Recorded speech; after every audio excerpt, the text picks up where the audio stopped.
And so please describe to me what the aesthetic look is exactly. Well, like this guy here. Yeah.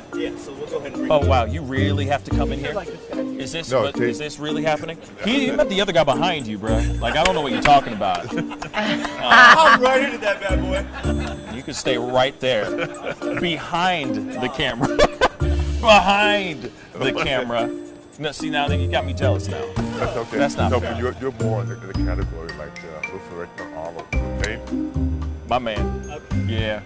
Arnold Ferrigno. Huh? Okay. Hey. Aesthetic.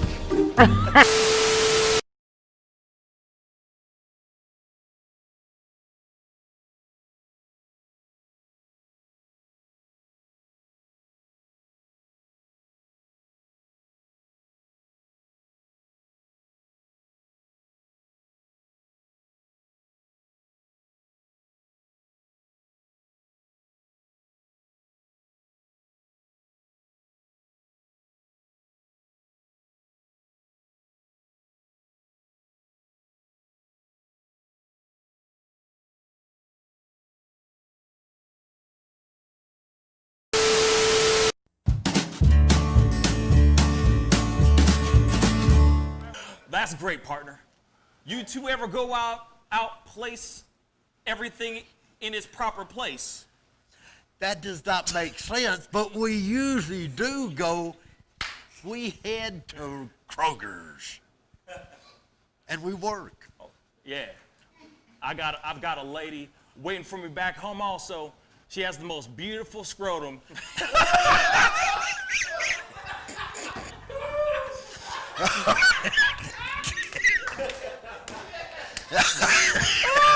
Oh, God. And when she sings, she sounds just like a puppy dog.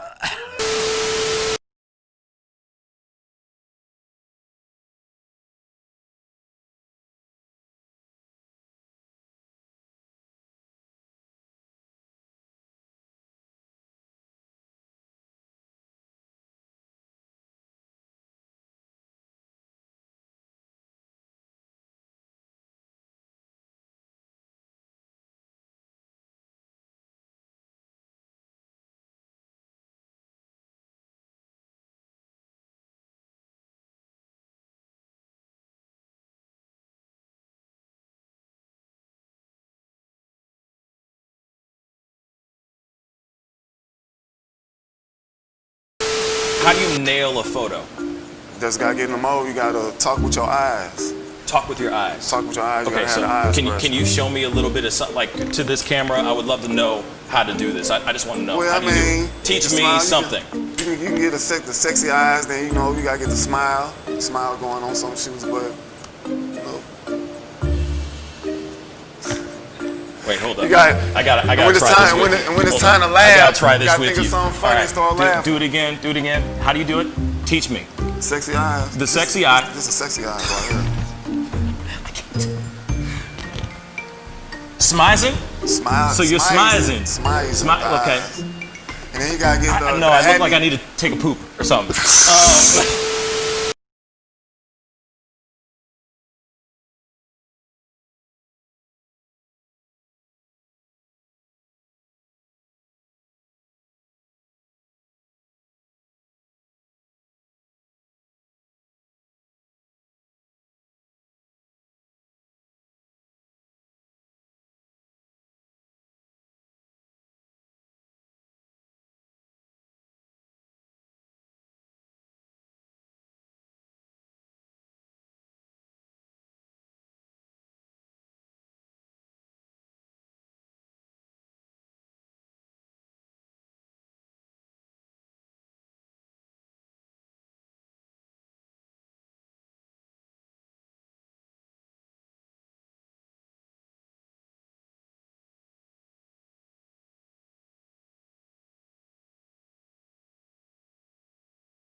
Each words were like little toy guns. No sting, no hurt, no one, just a bang, bang. Right? Is that it? Yeah, it's something like that. Just a bang, Toy bang, guns. rolling off your tongue. Toy guns. It's no smoke, no Bang, bang. bullets. Water guns. All right.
Pascal, you are now rocking with that dude Pascal.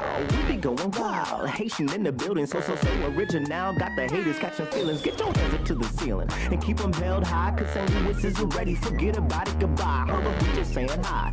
Five somebody rise up. Weekdays, catch us live. Somebody, let's go. Good morning, everybody, and welcome to the Pascal Show. Yes. Good morning, everybody. I hope you guys are doing well out there. Hope you guys are having a thriving Thursday. It better not be thirsty. You know what I'm saying? If it is, I hope you quench that thirst. I don't know. I mean, within the means of consent. Let's just say that. Let's just be completely straight funky. Anyway, I had a great time having a conversation with all you guys last night. It was really great to chop it up with everybody. You know, I have been dealing with a lot of crazy stuff in my crib in regards to electricity. Internet, you name it, everything you can think of as far as Murphy's Law. What can't go wrong will go wrong. Yeah, I pretty much hit it. I hit the top of the charts yesterday with everything, but. You know, as I said before, I've like basically daisy chained everything I have in this office into one outlet over in the other in another room, and it's working so far, which I'm very happy about. And it worked last night. The internet has been very, very janky, as we already know about this. I'm dealing with this on the daily right now, but. Right now it's doing good. So, hey, you know, all positive things. Everything's coming up roses, right? Anyway, so like I said, last night was a great conversation. It was great to have everybody on. We had some new voices on. We had some old voices on. We had a lot of people that came on and just talked about everything that's going on. I mean, you know, we've been floating around this whole discussion about the elections and everything. Not the elections, I'm sorry. The debates. And, obviously, that's going to be the main topic for the remainder of this week, I'm sure, for a lot of channels, and a lot of the mainstream media is going to be covering a lot of that as well.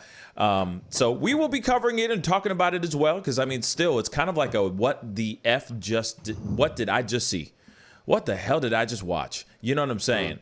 And so we're definitely going to be chopping it up, talking about that, you know, because there's a lot of people who have been dissecting the hell out of it.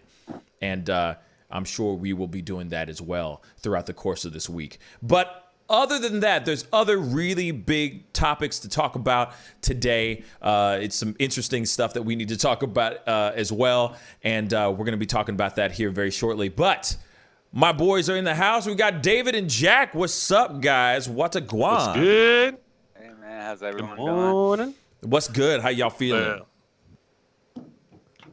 Got a little PSA for some H2O. Don't forget to drink your water today. I was thinking about that one all morning. I was gonna say you've been thinking that one. You've been thinking that one. I was like, for I sure. need to drink more water today. I was like, I'm gonna do a PSA for H2O. So I keep everyone alive. that's right. Unless you're in Flint, Michigan. Oh boy. Yeah. Well, still hasn't been fixed, by the way. Yeah, right. Still has not been fixed. Yeah. So, but good to see you. Yeah. How's your life there? It sounds like your electrical internet issues are just a pain. It's been pretty bad, man. I'm not gonna lie. It's been pretty bad. I'm not too happy about it. It's a big pain in the ass. Because it's like I can't. I'm trying to conduct a show.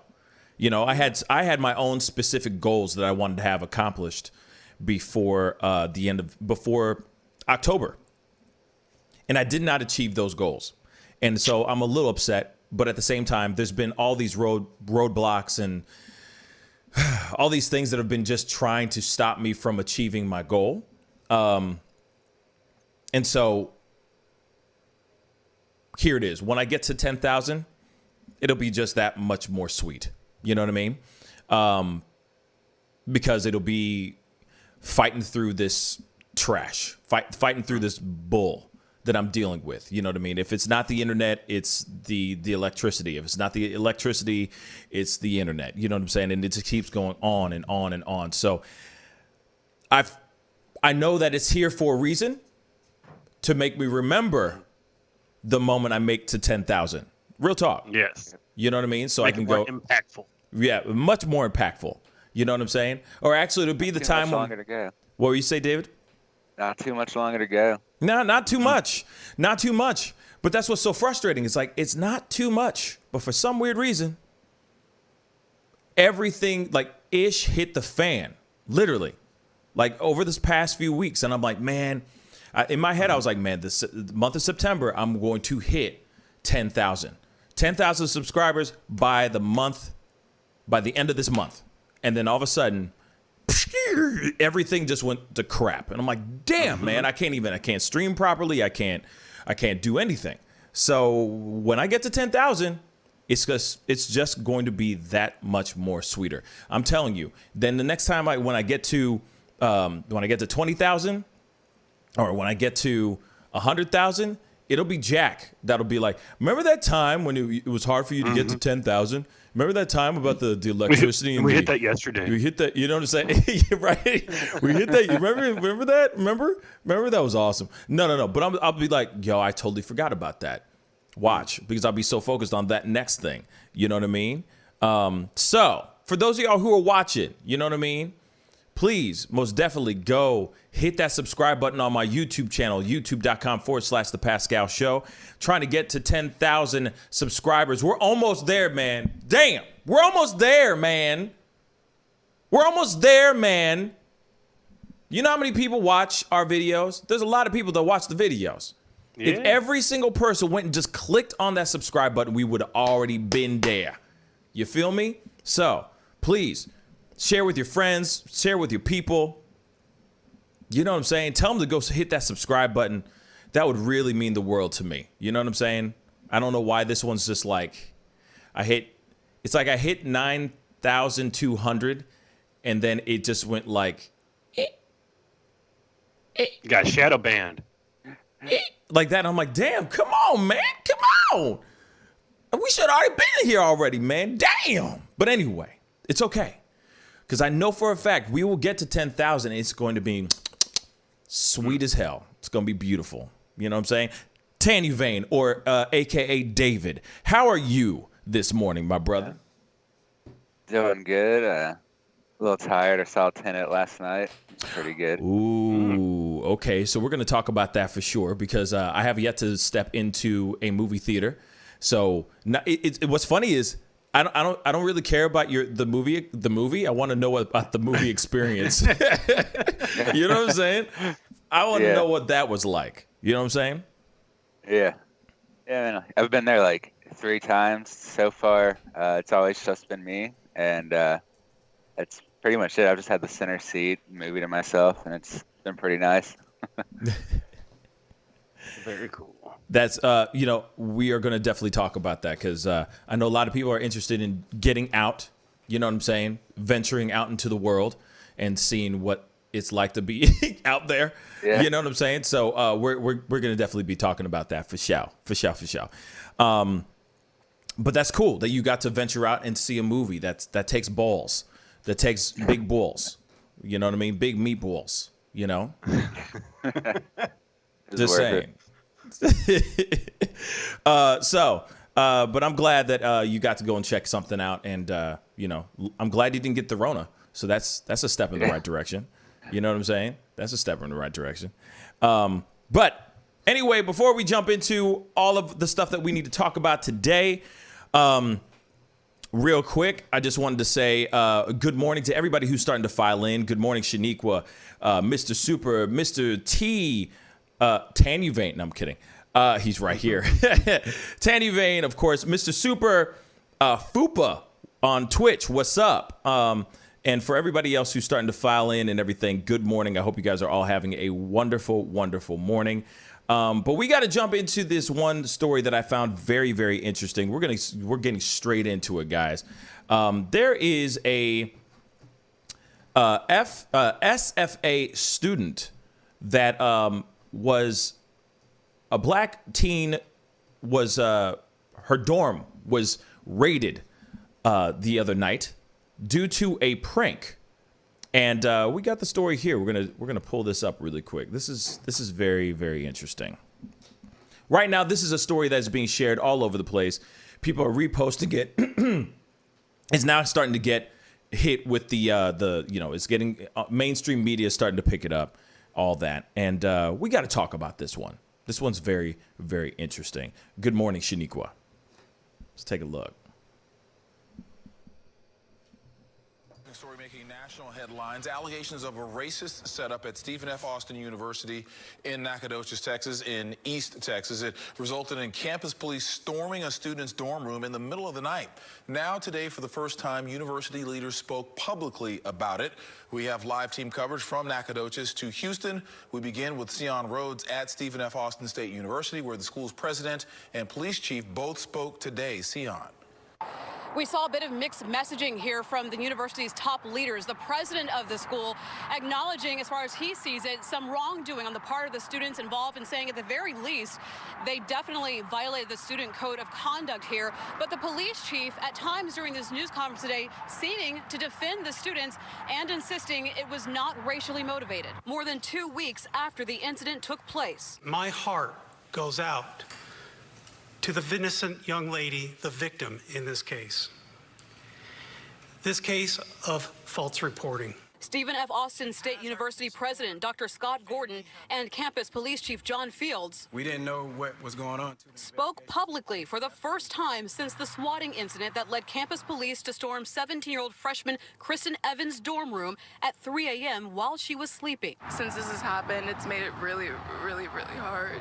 Evans, her family, and their attorney says she was the target of a racist setup in a plan orchestrated by her 3 white roommates and involving 8 other girls who lied to a resident assistant that Kristen was threatening to stab them with scissors.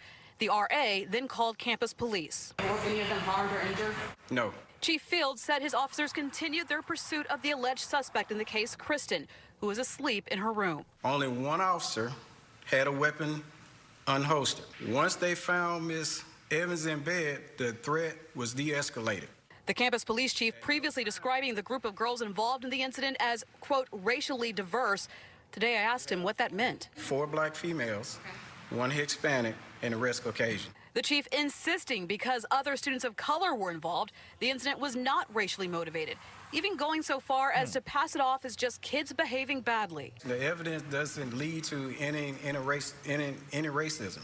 It's more students doing stuff they shouldn't be doing. The police chief says there is body cam video from the 3 officers showing what happened that night, and he says he will release it once he gets permission from the parents of the students involved. He also says once his investigation is complete, he'll turn it over to the local DA's office.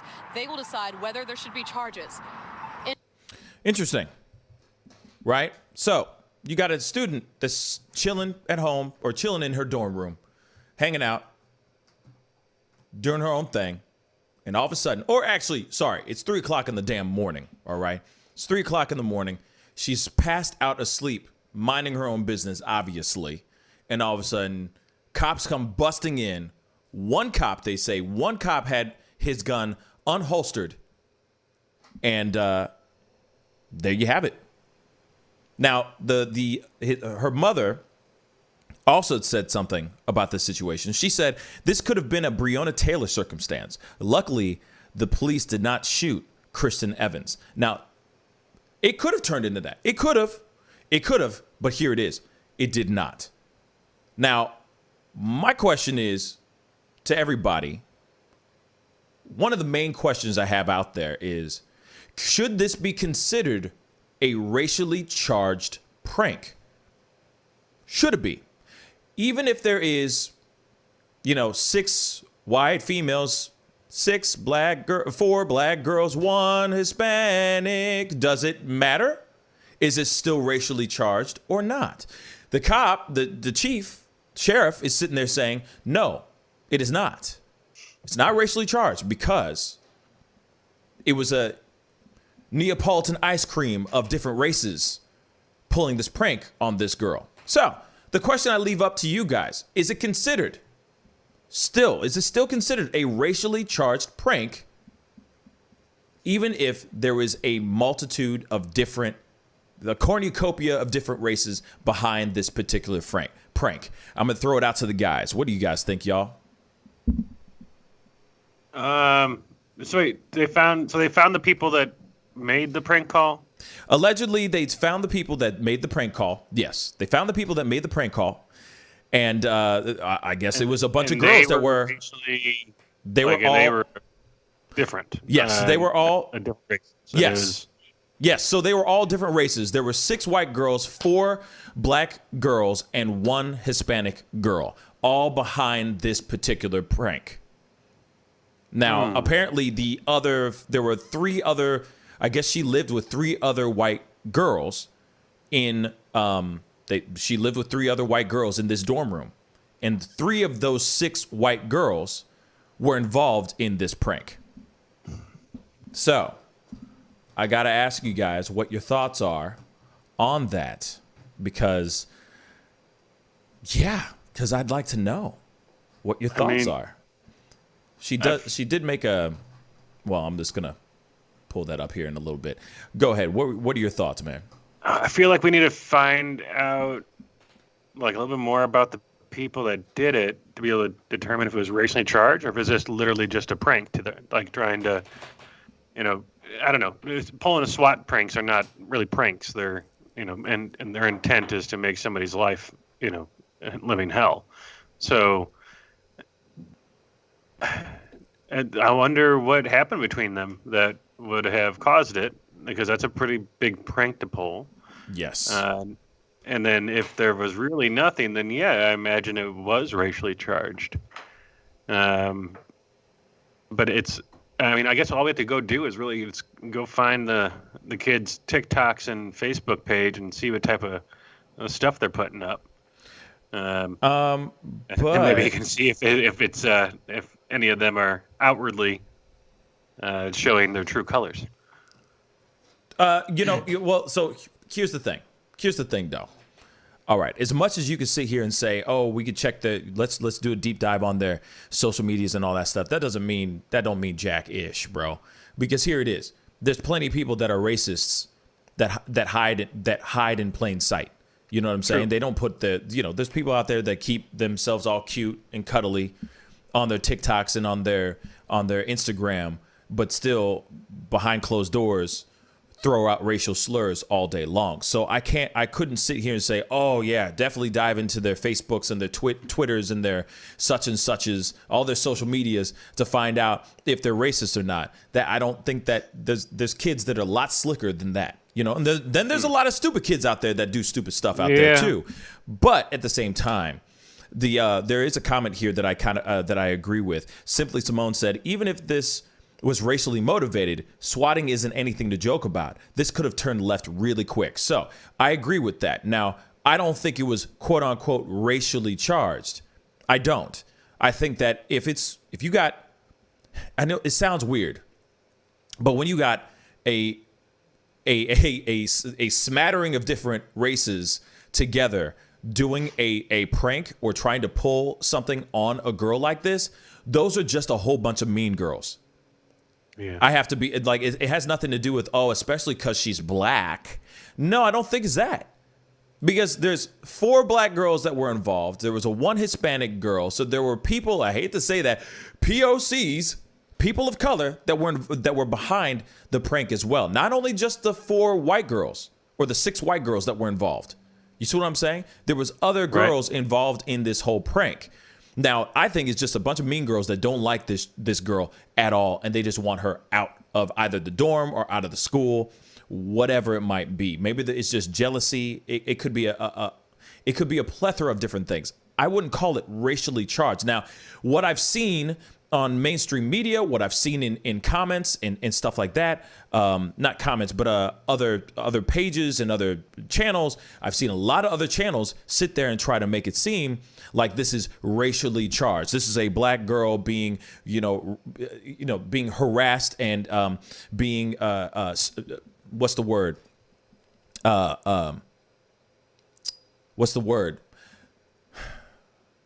Ostracized for the color of her skin, I guess. You know what I'm saying? And it's kind of like, well, she's not being ostracized for the color of her skin if there's other people that have the same skin color pulling the prank on her as well. Now, I understand that there is racism within your own race. That there is that too, but I don't see how all of them band together and try to do something like that just because she's black.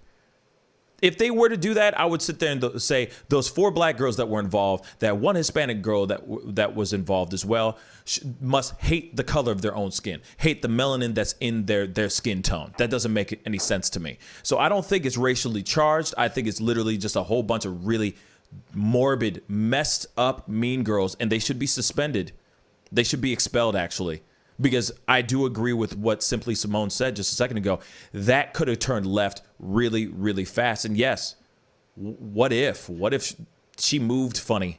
What if she jerked out of the bed in some weird fashion, and that cop had a very, very itchy trigger finger? Anything could have happened. You see what I'm saying? So, anyway, David, what are your thoughts? Very true. Yeah, I mean, I wouldn't think that it's racist by default just because of the demographics of the people involved, but it doesn't necessarily at the same time mean that just because there's minorities involved that they aren't somehow racially motivated. It's just because there's so many here that it makes it seem a little odd.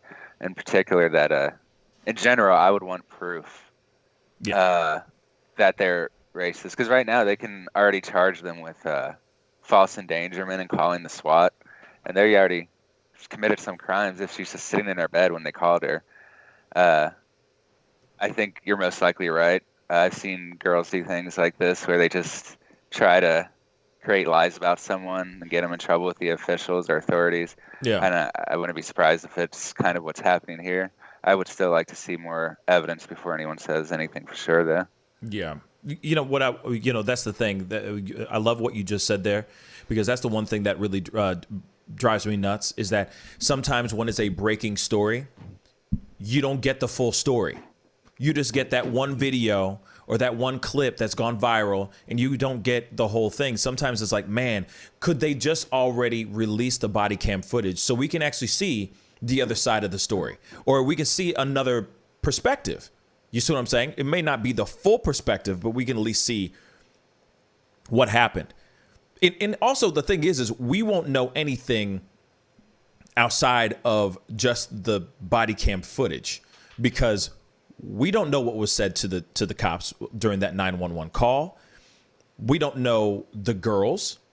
It's not like they were vlogging their entire, we're about to prank, we're about to prank this girl. Oh, we hate her, blah, blah, blah. You know what I mean? It's not like there's all this other information out there that's just sitting there. So like, as much as we would want to have, like, say, the body cam footage, that might not even be enough. Yeah. We're gonna need we're gonna need to see more stuff. We need to see more. But like I said, some kids are really transparent and really dumb, and they put all their stuff on social media, even their racist thoughts and their stupid stuff. And then there's kids out there that hide in plain sight. They don't put that stuff out there like that. So, yeah, it's still a terrible, terrible. I could only. Oh God, I feel so terrible for that girl. You know what I mean? I feel terrible for Kristen, because what an experience to have at 3:00 in the morning. In the world that we're living right now, in the heightened world that we live in right now, man, it's not cool. Even if those kids didn't realize, even if those kids were not trying to make it racially charged, well, you did. It ended up being that way no matter what. That is how the media is taking it and throwing it out there right now. You know what I'm saying? Even so, let's be real. Even in the title of this video right now, the first part is Black Teen, Victim of SWAT Raid. People click on it. I'm sorry to say that, but that's the truth. If it bleeds, it leads. Thank God this one didn't bleed. But let's be completely straight funky. Media's taking it, mixing it up, making crack out of it. I don't personally think that this one's racially charged. I hate to say it like that. I just don't think it's racially charged. If you got a whole bunch of girls like that, we're gonna find out for sure. I mean, if it ends up being that they're saying, oh no, that's wrong. You know what I'm saying? Like, it was only 4 white teens. Then yes, it's racial. Then I think it's racially charged. I know that sounds so. I hate to be so using the pun, black and white about it, but if it's a bunch of white girls that said, "Oh, we don't like her. She's got scissors. She's threatening to stab us," that's racially charged. But if it is really all those girls that did that in unison, that's just a bunch of girls trying to pull a prank, just being jerks, just straight trash people. But I don't think it's racially charged after that. I hate to say it like that, but that's the unfortunate breakdown of it. You know what I'm saying? Wait till they're all inside an interrogation room and bawling, crying because of the crimes that they committed and what they're being told what's going to happen to them. One of them's going to say exactly why they did it. Right. Somebody will squeal. Somebody's tongue will waggle. You know what I mean? Somebody's going to talk for sure. And then it'll probably get out there. But like I said, right now, it is not, from the facts that we do have, the hearsay facts that we do have, let's just be real, it's not racially charged. But at the same time, singling her out like that is wrong, especially during this time. And if that was some weird way of initiation, like into her cheerleading team or something into her cheerleading team. She's there on a cheerleading scholarship. So, I mean, she's 17 years old, for crying out loud. So, she must be one hell of a cheerleader. But at the same time, she's there for a cheerleading scholarship. So, 17-year-old girl, she's part of this cheerleading squad. My only thoughts are maybe it's a really messed up initiation. I mean, that's me stretching for something. But real talk, I think it's just a bunch of mean girls that are just jealous of her, You think it was over a boy? It could have been that too. But damn, man, like, we just walked into October, bruh. Damn, y'all already getting jealous, and we already having Dawson's Creek up in this bitch? Come on, man. Really? She was talking to Tommy while having a PSL, I think we'll find out for sure what they were really all about. But I mean, at this point, the news has already broke it as a story about racism. It's probably going to stay that way no matter what they find out about the incident. Yeah, that's true. Yeah, but that's what it is. Bring the reality to it, Dinavain. Yeah, right. No, but at the same time, he is right. I mean, we have to. It sucks because, like, wait a week and there'll be more information that'll drop. You know what I'm saying? And it'll be like, oh, damn, if we only had all that information a week ago. And, I think it has to do with jealousy, and maybe she's getting a lot of attention because she's, Maybe she's getting a lot of attention to the school. And I don't know how popular, how big the school is as far as the population and how many kids attend that actual college. But I can imagine that her being in a small school and all that, maybe she's catching a lot of attention from the guys. So there could be jealousy as well. You know what I'm saying? You know, so we'll see. I just don't think it's racially charged. And as much as, you know, as much as mainstream media, as much as they're trying to paint it out as something racially charged, I just don't see it. Until we have more facts, we're just going to have to wait and see for sure. Right? You know, we got another story we got to talk about. Chrissy Teigen, I'm going to throw this over to Jackie Buck. Chrissy Teigen just recently announced that she has had a miscarriage. This is terrible news, really. And I'm going to throw this over to Jack. What a guau, man. Okay, yeah, I'm pulling up a couple of the things here. Sure. Yeah, it's a hard topic for a lot of people. Usually one that's, you know, a very private situation. But, you know, it's one of those things where it looks like Chrissy Teigen and John Legend, they had some pregnancy complications. I'm not sure if they exactly know what the cause was, but, you know, most people, you know, it's a wide range of things that can cause a miscarriage to happen. I don't know how far along she was. I know that they already have 2 children. So this was her third. And a lot of people that have had miscarriages, you know, typically have had one before, you know, for whatever reason, you know, once you have one miscarriage, your likelihood of having another miscarriage goes up afterwards. So I'm not, you know, I don't think she's ever shared before about something in the past, but she goes, we are shocked and in kind of deep pain. You only hear about the kind of pain we've never felt before. It's just a really... it looks like she had been in bed rest and bleeding for a little less than a month. We were never able to stop the bleeding and give our baby the fluids he needed, despite bags and bags of blood transfusions. It just wasn't enough. Yeah. And I guess they actually named the baby Jack. He said, "They'll always be Jack to us. Jack worked so hard to be part of our little family, and he will be forever." And so, yeah, I don't know. I feel for them. Yeah, it's a heavy thing to deal with. As I said, but every day can't be full of sunshine. On this darkest of days, we will grieve, we will cry our eyes out, but we will hug and love each other harder and get through it. And so it's a real tough situation for anybody. It doesn't matter if you're rich, poor, famous, this, you know, plain Joe and Jane type of situation. And, you know, whoever it is that goes through this process is, you know, it's something that's very hard. And, you know, independent if you're pro-life or pro-choice, you know, and where you think, you know, life starts and this and that, different people have different feelings about it at different stages of the pregnancy. Yeah. And, you know, obviously someone that, you know, if it was in the first month of the pregnancy is one situation, but if you have later on complications down the road at 3, 4, 5, 6, 7 months down the road, I mean, that's so much more stuff that you've done to, you know, acclimate your body to the baby, and then also, you know, just preparing mentally for bringing another child into the world. So, I mean, it's you know, one of those situations that doesn't really have any words to bring a justification, and the only thing you can, you know, let them know is that you're there for them if it happens to somebody you know. If they want to talk, they can talk. Otherwise, it's a lot of a personal journey for people.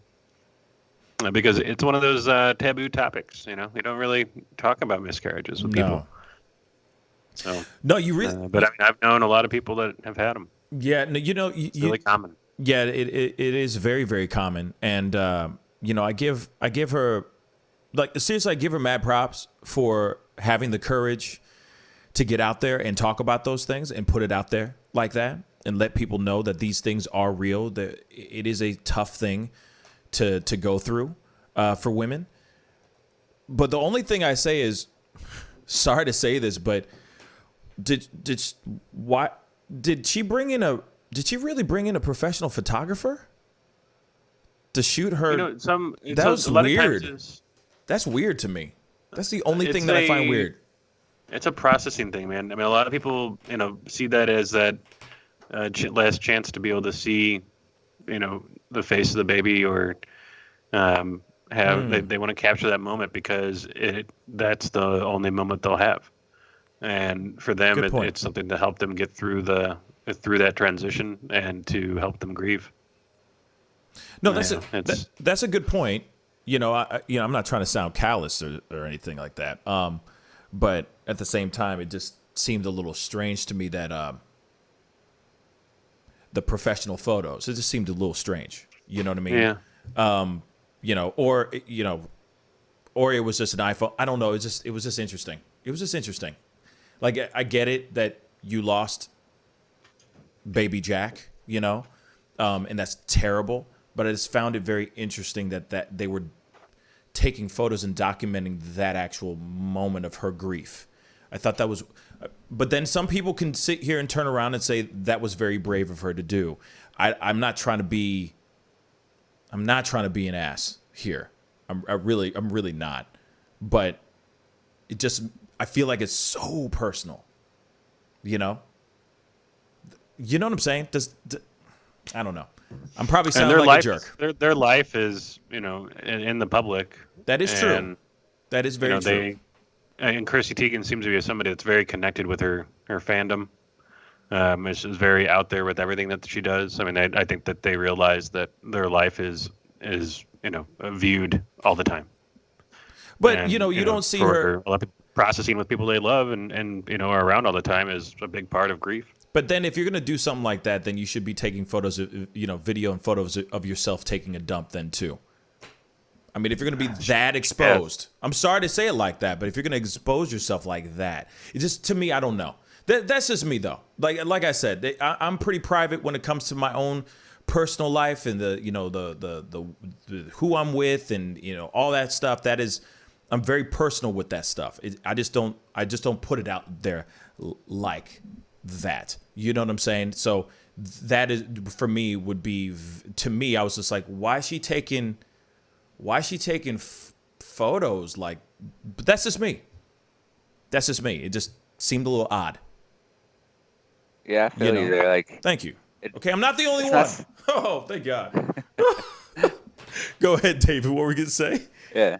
Like, for me, it wouldn't help at all. It would probably just make it worse. And, like, so I can definitely see where you're coming from there, where you don't feel that it makes sense.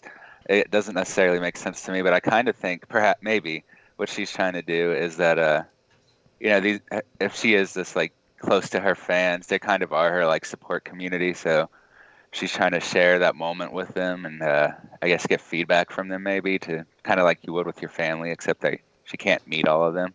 Right. I don't know. Yeah, no, I mean, like, and I get that. I get that part. You know what I'm saying? I'm not trying to say that. I understand what she was trying to do. You see what I'm saying? Like, I get what she was doing. But to me, I guess there's a certain level of privacy. There will always be a wall, at least in my personal opinion. I feel like there should always be, no matter how thin it is, there's still a wall, like a glass wall between, the celebrity and someone's fan base. And you should be able to give them as much as you want, but there's still a line that you don't cross. And I feel like this one is something that you just don't, well, not really don't cross. I just think that it was just, the photos were a little much. That's all I'm saying. Like maybe one photo, hey, we lost baby Jack. Thank you guys so much for your support. Obviously, because people are going to wonder, well, she was pregnant 2 seconds ago. Now she's not. What happened to the baby? Of course, you still have to talk to the general public about that.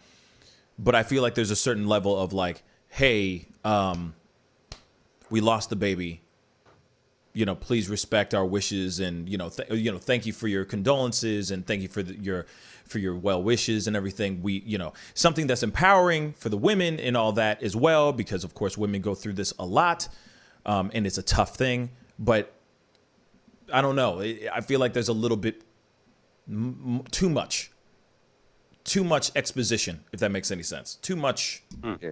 display, you know, that's being put out there. And it's kind of like, all right, you could do an interview, you know, to talk about it, or you could write a book about this. Like, the photos are just a little bit much. That's just my personal opinion, you know? Yeah, it does add like an element of showmanship to the death, which is weird for other people to see, definitely. Yeah. But I think the thing is that it makes you uncomfortable. Yeah. And it's uncomfortable for you to look at, but for them, you got to imagine how uncomfortable that situation is. And so again, I think it's just one of those things that's part of the grieving process for them. Yeah. I have a comment here too, and you're right, and I see that point, Jack. Obviously I understand that piece. Is, you know, I'm just playing a little devil's advocate, but also I do have my own opinion about this as well. Michelle Smell said she's been making it a point to take photos and document all the hard parts of pregnancy to help others feel seen and heard for the things that they think they experience alone. Now, there you go. Okay, drop the mic, Michelle. Walk off the damn stage, Mike. Michelle, just walk off. No, and I see what you're saying. No, that's a very good point. That is a very solid point right there. And if that is the approach that she's doing, then hey, you know, more power to her. All respect to her. Still, no matter what, like I said, I have mad respect for her for being brave enough to put her stuff out there like that. I'm just saying, if I was John, or if I was in the relationship with her, first I'd give myself a high five, but at the same time, because I think she's beautiful, but at the same time, I would also want things a little bit played closer to the chest. That's just me. You know what I'm saying? Let me ask mad you, respect to them both. Seriously, and my condolences. I want to know. I want you to guess percentages. Okay. Ooh, pop quiz. So overall, give me out of 100 pregnancies, how many do you think end in miscarriages? Out of 100? Yeah.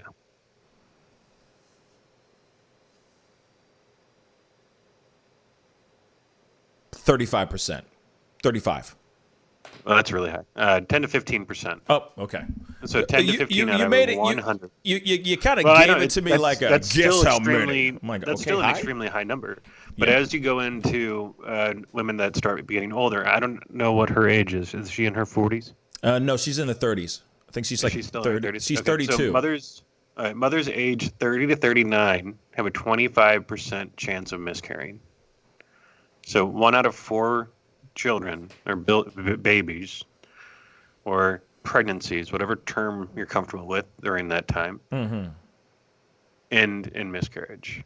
As you go up to mothers age 40 to 44, it goes to about 50%. And above 45, it goes up to 95%. So it is super common. And like Michelle mentioned, like she's bringing the hard parts of pregnancy out and letting people know that they're not alone. It's a super common thing, and it's not talked about. I bet you'd be amazed at how many of your friends have had miscarriages and you just don't even know, or even people in your family. Like It's one of those things where, like, the people it's something that's held so close to the chest because a lot of people feel like it's their fault or that they did something. Right. And which in some cases, sure, if someone's a heavy drug user or heavy drinker and things like that, that may cause your risk factor to go up higher, then sure, maybe that was a component of it, of something. But there's a lot of people that just have a miscarriage and they are perfectly healthy and everything else, but for whatever reason, the body found something wrong with that conception. So I don't know. It amazes me. There's so many topics that just aren't talked about that are super common for people, but either they make them feel uncomfortable. We've been told it's a taboo to talk about, or people just are ashamed almost, so they don't bring it up. Yeah, it's and trust me, I know I know I have some people in my life that have had miscarriages and all that, and it's a terrible thing. It's a scary thing. It's terrible, and yes, instantly the the woman, that had the miscarriage is quick to sit there and think, what did I do? Did I not do enough? Did I, I should have done this more and should have done this less, or, there's things I would have, could have, should have, Right. done. And I mean, you want an explanation. Yeah. Right. And it's unfortunate that, it's just complications that are, out of their hands, a lot of times. It's terrible. It's a terrible thing for any woman to go through, and you're right. There are a lot of women out there that don't talk about that kind of stuff, and scary. It's scary and it's sad, and yes, like I said, I give her mad props for being out there and putting it out there and saying, hey, it's okay. These things do happen. Yes, we are grieving, and it's still bad news. It's still sad news, but at the same time, like, we will get through this, and most likely they will probably try again, and all that. Like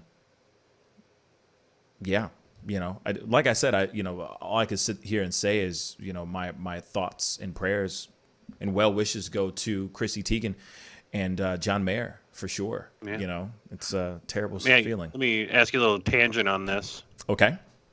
Do you think that this will inspire or lead John Legend to create some kind of a album? I literally was thinking, I'm waiting for him to come out with a new song.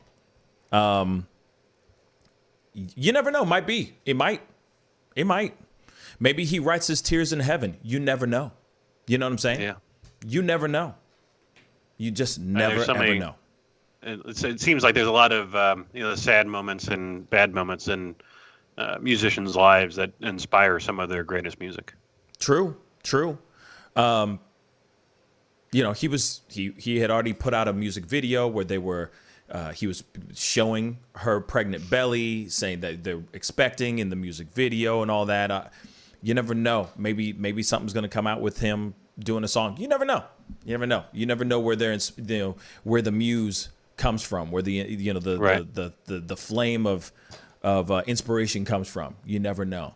But yeah, like I said, condolences, thoughts and prayers, well wishes go out to the Legend family.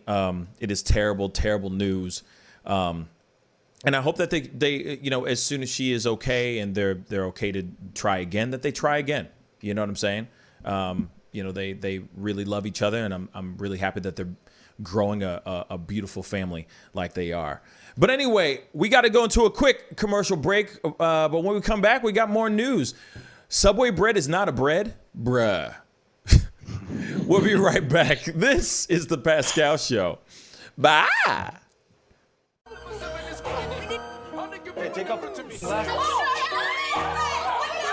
Ms. Feinberg, I'd really appreciate it if you would close your legs. Do you find it distracting? Power, respect. Defensive is crazy in the streets. Deception, the fakers and leaks. Entertainers are trucking for tweakers and losing their circles. Their loves are unique.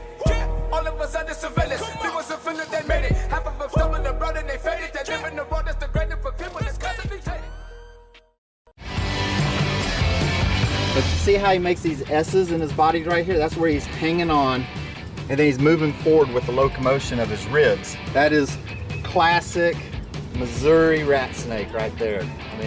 So I'm gonna go ahead and grab him before he gets into a hole. Now, these snakes are not biters. They won't bite as long as you don't squeeze them. If you just stop them like this, it'll freeze them, and then you just gently pull them back. As long as you don't squeeze them, they won't bite. Yo, Mike, what's up, man? Guy? Good to see you, man. Yeah, so Sugar Fire. Yeah. Fully open, right? Yeah, we're pretty much open. So you can't sit inside yet. Monday you can sit inside a little bit.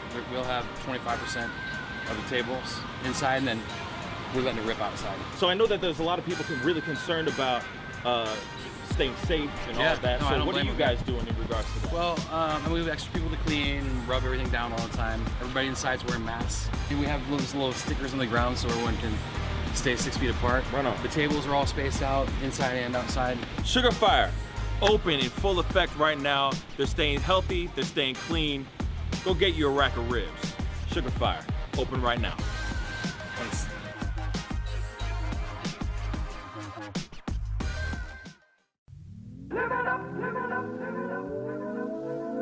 the Fur and Leather Center, providing the highest of fur and leather goods.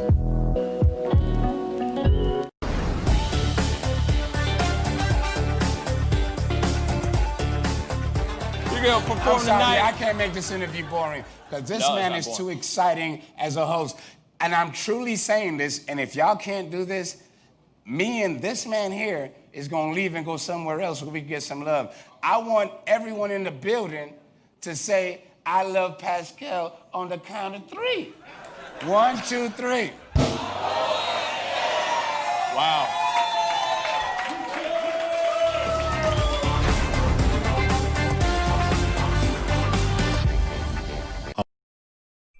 Homeowners and property managers, if you're looking for effective and humane ways to remove wild animals and deal with the damage that they have caused, we have good news for you.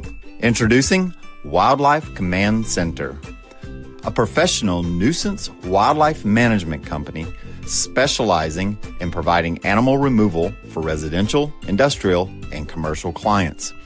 We are the only wildlife company that checks 70 different areas on a structure to determine the answers to the following questions. Exactly which animal are we dealing with? How is the animal getting inside the home? What kind of damage is the animal doing to the structure? Once we get the answers to all of these questions, we develop and write up an action plan to resolve the animal issue completely and provide a quote to implement that action plan. We perform a very in-depth 70-point wildlife inspection. From visually inspecting the highest point, the chimney, to physically crawling inside the attic space and looking for animals, chewed wires, fecal matter, chewed structural wood, we inspect everything. Our inspection process covers all of the following 70 points: animal-proof chimney cap, roof ridge vents, roof to soffit junctions, dormer fascia, attic gable vents, gutter lines, fascia trim, garage door, utility penetrations, water, gas, electric, and cable, bathroom vents, attic roof ridge vents, attic electrical, wiring, junctions, boxes, and lighting, concrete decks, additions, wooden crawl spaces, basement plumbing, penetrations, ceiling, floor, and wall. Wildlife Command Center's mission is to deliver the finest quality wildlife removal and pest control service that is safe for the environment. For more information, call us now.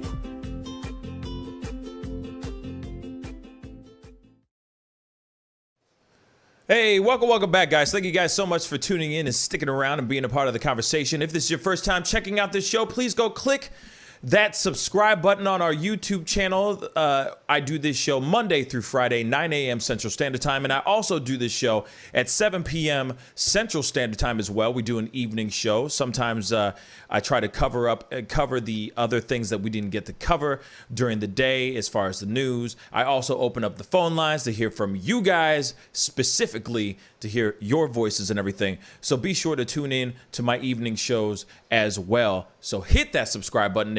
And of course, if you haven't done that yet, smash that like button down below. That would really mean a lot. Anyway, we're going to jump into this story. This is some interesting stuff. I don't know if you got it, David, or not, but I'll just throw it in. I'll just start throwing it in. Subway sandwiches. Officially now they are saying that Subway sandwiches or Subway sandwich bread is too sugary and do not meet the legal definition of being bread. Yeah. What? Say what? All right. So the Supreme Court, this is going to Supreme Court. Okay, I'm sorry, this is hilarious. The Supreme Court has found that the bread in Subway's heated sandwiches has too much sugar in it to meet the legal definition of bread.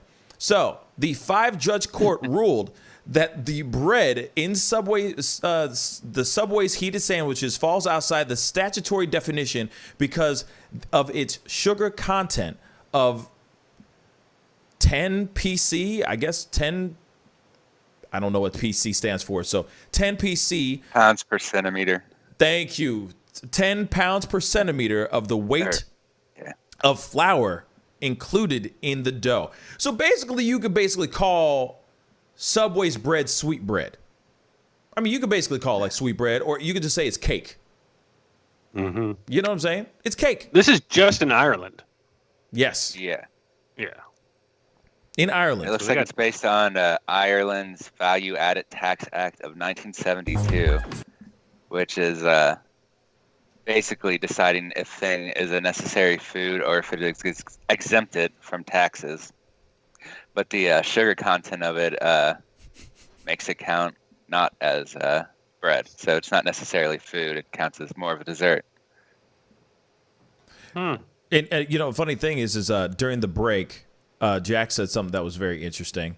So, you know, back in the day, there used to be a spokesperson that lost a hell of a lot of weight for eating nothing but Subway sandwiches. And obviously he's in jail now. He's in prison because he's a dirty, dirty boy. But what was his name again? Jared. Jared. Jared Fogle. But it makes you wonder, how did he lose all that weight eating all that sugar? All that sweet bread? He had a personal trainer. Yeah, right. He had cocaine. That's what happened. He just had cocaine and a personal trainer. And he ate like a sandwich every once in a while. I'm surprised nobody's got diabetes. You know what I mean? What about them diabetes? You know what I mean? That's nuts. So, technically, Ireland has ruled out that Subway bread ain't bread. Yeah. Subway bread ain't technically bread. It looks like it includes specifically the white and the whole grain bread. Those count as a confectionery, and they have and they differentiate those from the other breads at Subway, which are still bread. Huh. The more you know. So, you know, in Ireland, what are they used to? What type of bread, I guess, are they typically used to? It's all sourdough and then like it's darker bread usually. Yeah, like a rye or something like that. Or, yeah, a lot of rye and barley. So those are some heavy, thick breads. So they don't like the white, fluffy, like Subway bread. I get it. That's it's just yeah. You know, these are technicalities, right? I mean. Yeah, because you can make bread at home, and you can make whatever you want to put into it, and you can call it bread. And Subway, of course, their spokesperson still came back out and said, "We've been baking fresh bread since we opened. So if you're not going to call it bread, we don't really care." They just know that they're going to end up getting taxed more in Ireland, is what it looks like. Sure. I know in America for bread flour, it has to have a certain amount of protein in it, or it doesn't count as bread flour. It's just multi-purpose. Yeah. Well. I mean, I never, believed in what Subway was doing after they got sued for not having actual foot-long bread. And so now we can just sue them and say, look, all your foot-long sandwiches are not a foot-long because they're actually not on bread. And so it's, I think they're just going to be open up to a whole bunch of lawsuits now. Yeah, it's, wait for it. I could see it happening. I can see that happening. It's like, you've been telling us this is healthy. This isn't healthy. You're giving us, it's sugar. You're basically giving us a foot-long sandwich of sugar. That's gross. But lay off the side of the cookies. Right, right. Like, but what else is new? What wouldn't you, like, what do you expect? You know what I'm saying? Like, it's basically fast food as much as you think that it's not. As much as you think, oh, it's deli meats and no, they're putting all this stuff together and they're doing mass quantities of it and etc. They're cutting corners as much as they can, just like McDonald's. You know what I mean? McDonald's is just wrong. It's delicious, but it's wrong. You know what I'm saying? That stuff is fat and sugar and just nasty. But still, it's delicious. Those fries are delicious, but at the same time, don't do it. Don't you do it. They're delicious though, but don't do it. You'll thank me later. All that crap.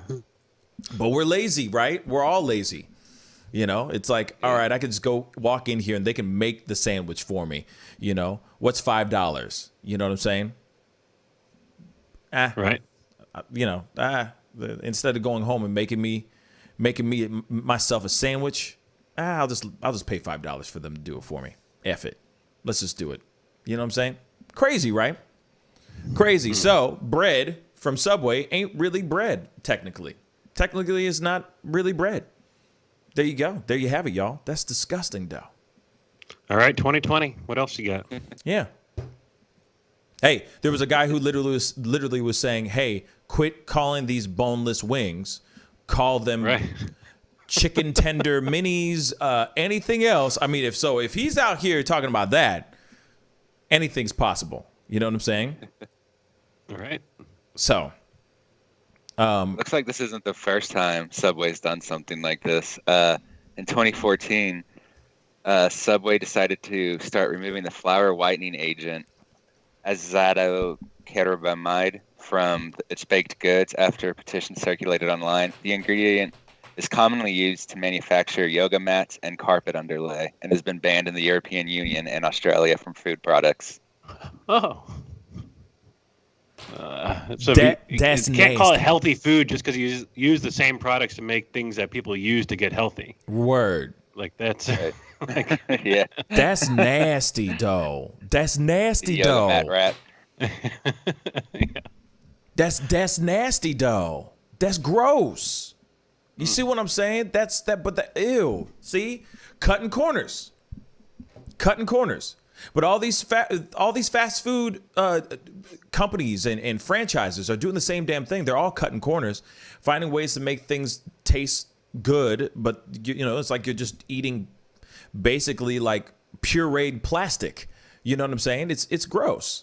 It's gross. You're not really eating meat. It's like simulation meat, you know, type stuff. You're not really eating chicken. You're kind of getting all the scrappings off the floor, compressed into a nugget. Here you go. Have a nugget. You know what I'm saying? That ain't really chicken. It's just nasty stuff. That's nasty, though. That's nasty. Yeah. I never understood, Gross. like at White Castle, how'd they get the ring inside that chicken ring? What part of the chicken is that? White Castle? You lost me at White Castle. When was the last time you had chicken rings? That's another. You lost me at White Castle, bruh. Nothing there is good. It might taste really good. It might taste really good at 4:00 in the morning. You know what I'm saying? Watching your Adult Swim, eating it up like num num num num num. The next morning, nah, you're literally holding on to the walls as you're taking a dump, sweating profusely. You know what I'm saying? Nah. See, if you gotta go like that, the food ain't right. Something ain't right about the food. It doesn't matter how good it tastes. If it's not coming out the right way, and you're sitting like mopping your brow whilst doing, you know, making a number 2, dropping those little kitties off into the pool, nah. Sorry. Just nah. Seriously. That's nasty. But they sell it in the frozen food department now at the grocery store and gas stations. It must be you know. Nasty. You know what I'm saying? No, it's not right. You know what I'm saying? Seriously. Bagoosh, that kind of stuff. There's heavy splashback. That's not right. No, I'm serious. That's not right. Stuff should not be doing that, bro. Talk about taboo topics. Yeah. Hey, we're talking about taking dumps and Subway sandwiches at the same damn time. You know, it's a good conversation when you're talking about poo-poo and bread not being bread.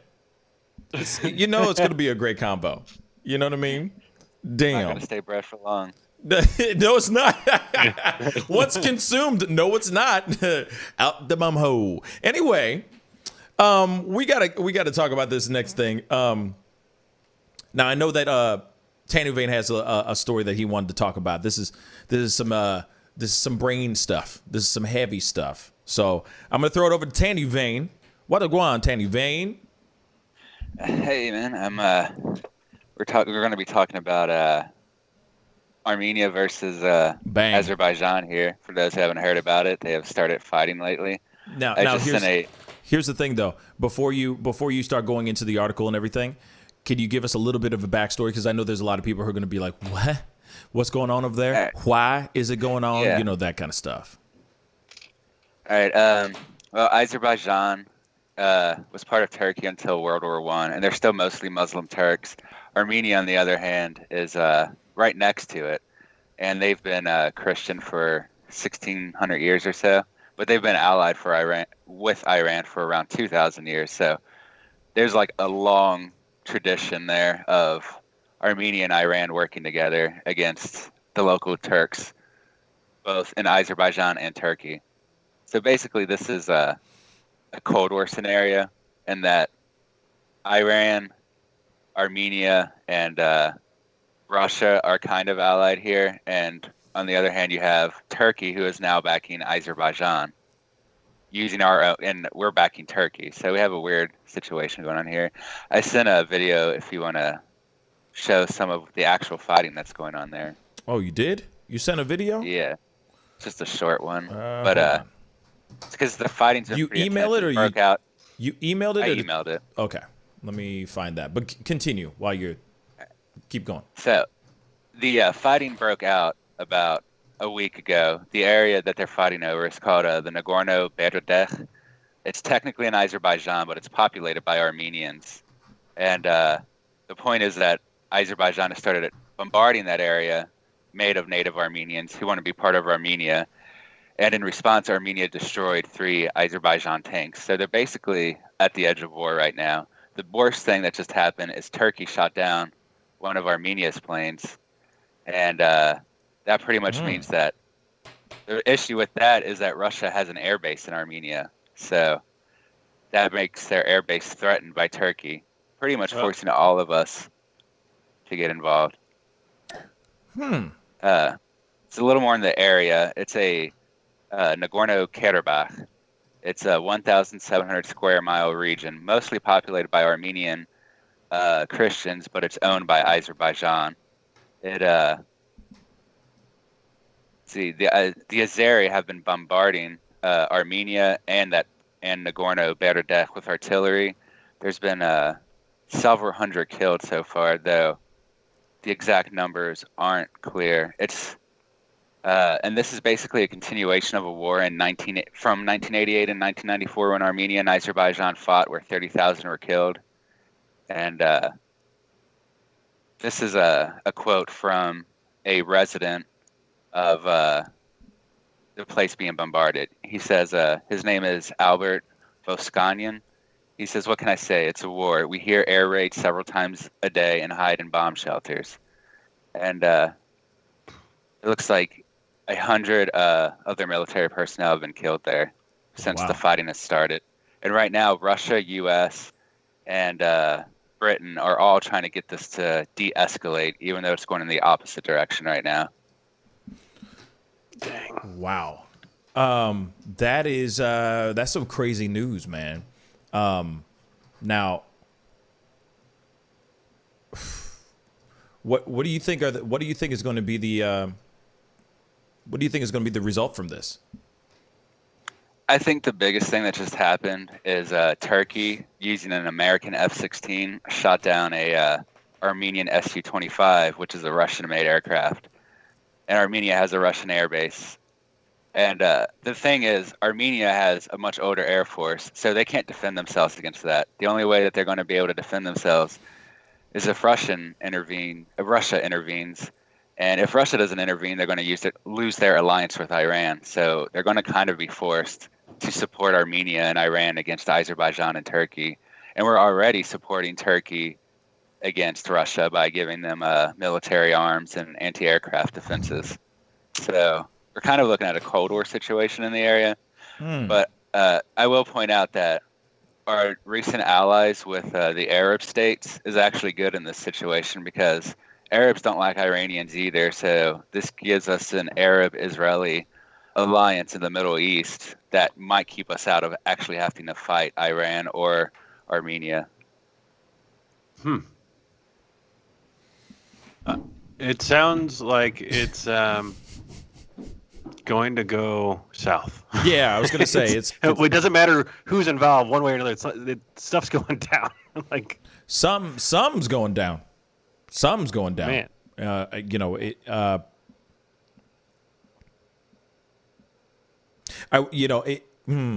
I'm curious if Trump is going to be wanting to get involved, like really get involved in this situation. He might. It's kind of hard because Turkey is involved with Syria, and they are the ones helping us basically against the Russian-backed Syrians. But we think that, there's been some intelligence released that those Syrian insurgents have been redirected to Armenia. So basically, ISIS is from Syria, and that they're one of those insurgencies that started there. So we're looking at groups like ISIS now redirecting themselves to Armenia to fight the Christian Armenians and Muslim Iranians on behalf of the Muslim Turks. Jeez. So he'd want to jump on this, huh? And I just wait for the what's the common Trump phrase of is starting to blow people up and missiles. It's like, oh, if you hit us, we're gonna hit you with. It's not even like a 10 times force. It's gonna like I can't forget. Like there's a word that he keeps on using with something Yes. that you'll never seen before. Something like that with a force that you've never seen before. Something crazy like that. Yeah. He's This is just my guess, but I think we're going to try to stay out of Iran because we have a lot of our fleet in the China Sea with Australia and India right now. And I don't think China will actually become a problem, but we can't really move our Navy from there. And our Navy is the main thing we need to suppress Iran and Armenia from getting supplies and oil. Oh. Rock in a hard place. Yeah, it's I'm obviously I've only heard about this from you, David. So this is still a little bit kind of news to me. But yeah, I could see it being really, really bad. But then I guess I wonder where. Okay, say that if Biden gets elected, because obviously whatever's going on over there is going to continue, right? It's still going on. It's been going on for how long now? Is this like brand new stuff that's been sparking off, or they've been fighting for years? They've been mostly at peace since 1994. This intense fighting just kicked off last week. Oh, There have been damn. minor skirmishes Okay. before. Sorry, I must have missed that, and I apologize for that. But if that's something that is going down, oh my God, never mind then. The aircraft. Go ahead. The Armenian aircraft was shot down 3 days ago, and their pilot died, which was the first confirmed military fatality on their behalf from Turkey instead of Azerbaijan, which means Turkey's officially killed Armenians now, which is what changes it. Gotcha. I guess we're gonna have to sit back and see what Trump does, what his next move is gonna be, if he's even gonna get involved, if he's even gonna try to get involved. But man, that's crazy. We're gonna have to wait and see what's going on with that. Yeah. That's nuts. A little bit of world news for you guys right there. That's seriously that I don't even know where to go with that one. My hope is that Trump leans on the Arab states because he said we have more peace deals to come.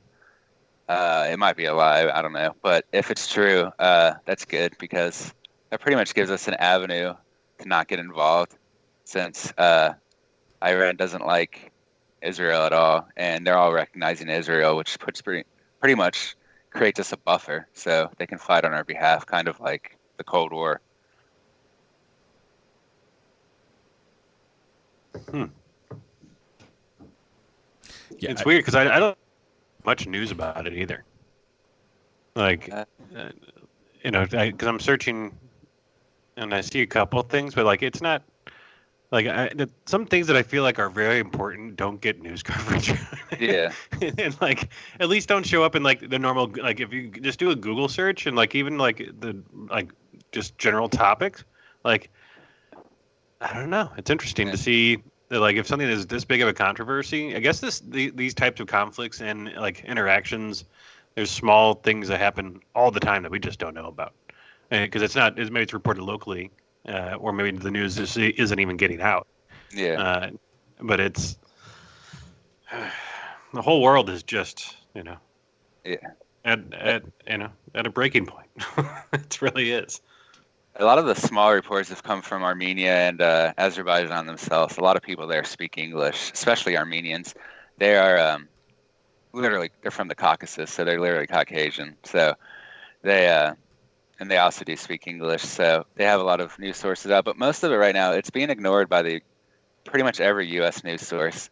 Almost Al Jazeera and other Middle Eastern news sources are talking about it 24/7. But right now, the West is just kind of ignoring it, even though it directly involves us. I think we're trying to focus on the election right now instead of this issue, especially since both sides want to focus on talking about Russia and China. So talking about Armenia and Azerbaijan just confuses people.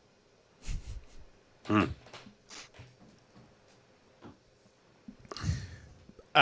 kind of at a loss for words here. I mean, because obviously I'm hearing this live right now with you. This is going to be interesting. We're gonna have to see how this unfolds. But you said this started popping off last week. Right? Yeah. So we're going to see. I mean, obviously, it's going to have to deal with something. Something catastrophic is going to have to happen that is going to inspire, I say, America getting involved, like really getting involved. That's what I think. Hopefully, it's not on American soil. That's all I'm asking. No more 9/11s anytime soon.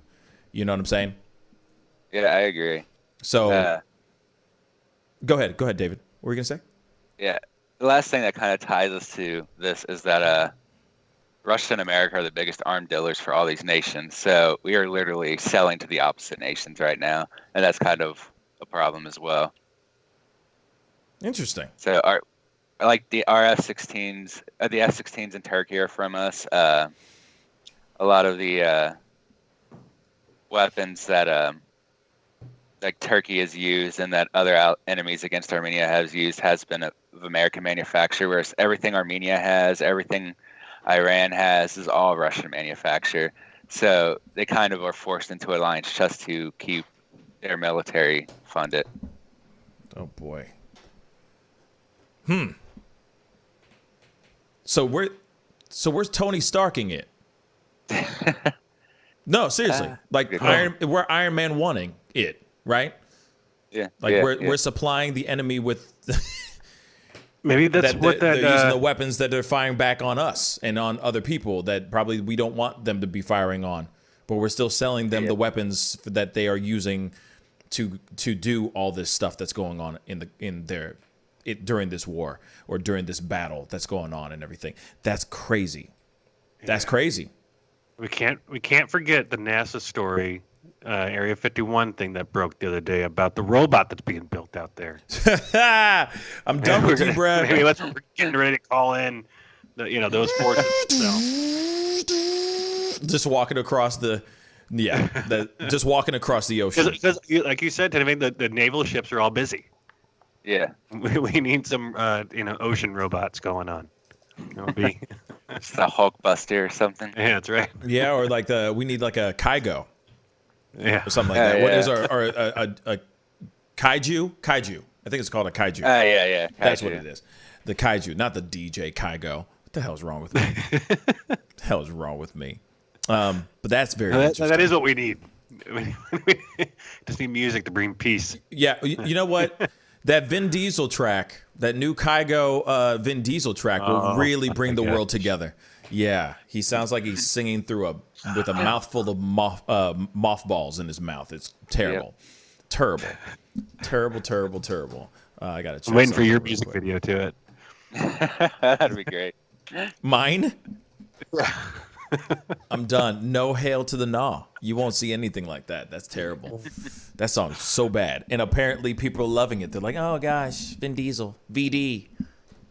That sounds terrible, by the way. Yeah. Don't wish anybody VD, but Vin Diesel, though, yeah, he could go sit down somewhere. Keep making movies about cars and stuff. Like, just do that. Don't do that trash. Man, but thank you so much for that world news information, because that's some crazy stuff, bro. Yeah. That is some crazy stuff. I sent the video I sent about a minute. It shows some of the artillery strikes. Nothing. Oh, just now? Nasty. Yeah. Just now? I think Okay, hold on. Didn't I? Yeah, I'm gonna jump on to the next story, but let me pull that up real quick. Oh wait.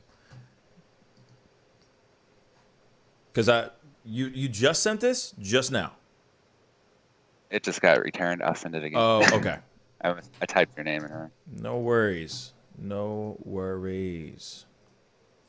But anyway, while he's doing that, well,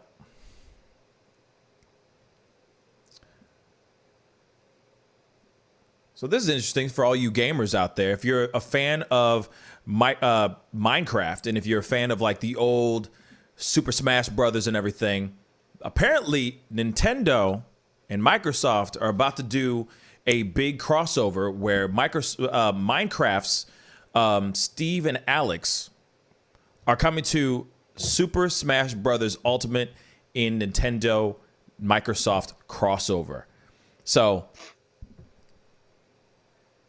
like others, Smash Brothers, Smash characters, the Minecraft character will be available in several different versions to account for their nature as a character created avatar. This includes Steve and Alex, the typical male and female Minecraft default characters, as well as the option to play as monsters like zombies or Endermen.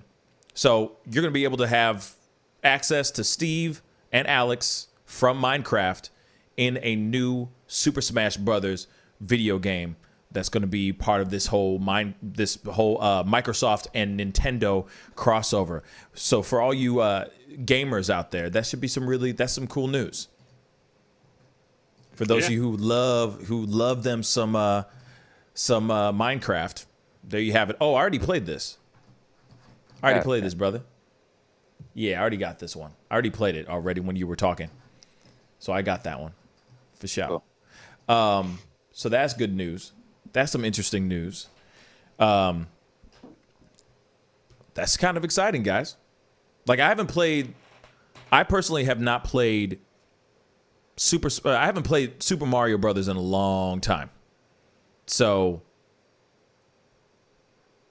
that'd be fun to see some other characters being able to be part of the games.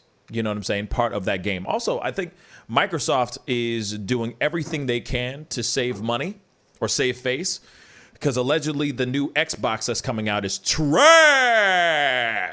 Really? Yeah, I heard it's trash. I heard it's absolute trash. And I'm not a gamer, but apparently it is huge, gigantic dumpster fire. And they're trying to save face as much as they can, trying to continue to secure the bags. So they're going, hey, let's jump over to Nintendo. Let's go over here and give them give them the rights to some of our characters, so that we can still keep some money going on. Because a lot of people are sitting here saying that the Xbox is not looking very good at all. I think Smash Brothers has been one of the Switch's biggest selling games too, so it's a huge source. Yeah, that's a big move. You know, that's big news. You know what I'm saying? That's actually some big news. My personal opinion. Jack, what do you got? You got anything good? In the general topics and stuff, I brought up that thing about how for the mass shooting that happened in Las Vegas. Yes, let's talk about that. $800 million is being awarded to the victims from after there's a class action lawsuits against Mandalay Bay. So that brings some I guess closure to some people there, maybe some help to some of the families of some of the victims. But, 800 million or billion? M or 800 B? million in damages. This is Mandalay Bay, Las Vegas mass shooting victims and families settle for $800 million in damages. The MGM Resorts International and its insurers have signed off on a deal to give out the money to pay out to victims and their relatives of the worst mass shooting in the U.S. history. And the settlement was just finalized before the third anniversary of the event.